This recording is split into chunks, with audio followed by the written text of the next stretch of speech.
मैं भारत को भारतीयता की मान्यता के आधार पर फिर से खड़ा करना चाहता हूं, उस काम में लगा हूं।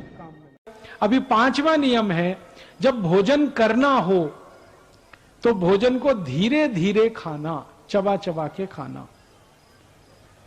मराठी में कहते हैं ना, हड़ू हड़ू घ्या, सावकाश घ्या, धीरे धीरे खाओ, थोड़ा थोड़ा चबा चबा के खाओ।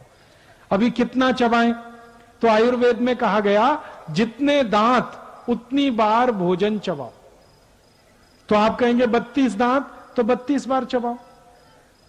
भाकरी का एक टुकड़ा मुंह में रखा, 32 बार चबाना, तो बिल्कुल लार के साथ मिलके अंदर जाएगा, बहुत जल्दी हजम होगा और सबसे ज्यादा ताकत शरीर को देगा। इसलिए खाना धीरे धीरे चबा के खाना, 5वां नियम। 6ठा नियम है, जब भी भोजन करना तो जमीन पे बैठ के करना, भूमि पे बैठ के करना, खड़े खड़े नहीं। आजकल कुछ पढ़े लिखे लोग खड़े खड़े खाना खाते हैं, बुफे सिस्टम। ये बुफे सिस्टम नहीं, बफेलो सिस्टम है। मछली खाती है खड़े खड़े, आदमी के लिए नहीं है ये।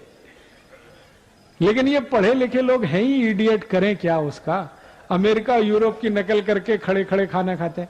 खड़े खड़े खाना खाने में तकलीफ क्या है और जमीन पे बैठ के खाने में क्या फायदा है, वो जानिए। जब हम भूमि पे बैठे हैं ना, ऐसे करके सुखासन में आलती पालती मार के ऐसे बैठ गए, तो हमारा जो नाभि है ना, वो गुरुत्वाकर्षण बल के सीधे संपर्क में है।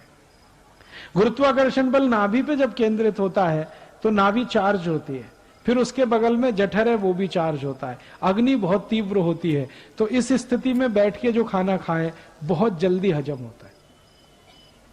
इसलिए जमीन पे बैठ के खाना खाना। फिर आप बोलेंगे डाइनिंग टेबल, डाइनिंग टेबल अच्छा नहीं है, कुर्सी पे बैठ के खाना कभी नहीं खाना। गड़बड़ क्या है, इसमें गुरुत्व केंद्र बदल जाता है और फिर वो खाना जल्दी हजम नहीं होगा। तो आप बोलेंगे डाइनिंग टेबल लाया तो अब क्या करना? डाइनिंग टेबल लाया है तो बेच दो, बेकार है वो, कुछ काम का नहीं है। अब बहुत लोग कहते हैं बेचने का दिल नहीं करता, तो मेरा एक सुझाव है, उसका पांव काट दो, एकदम नीचे आ जाएगा।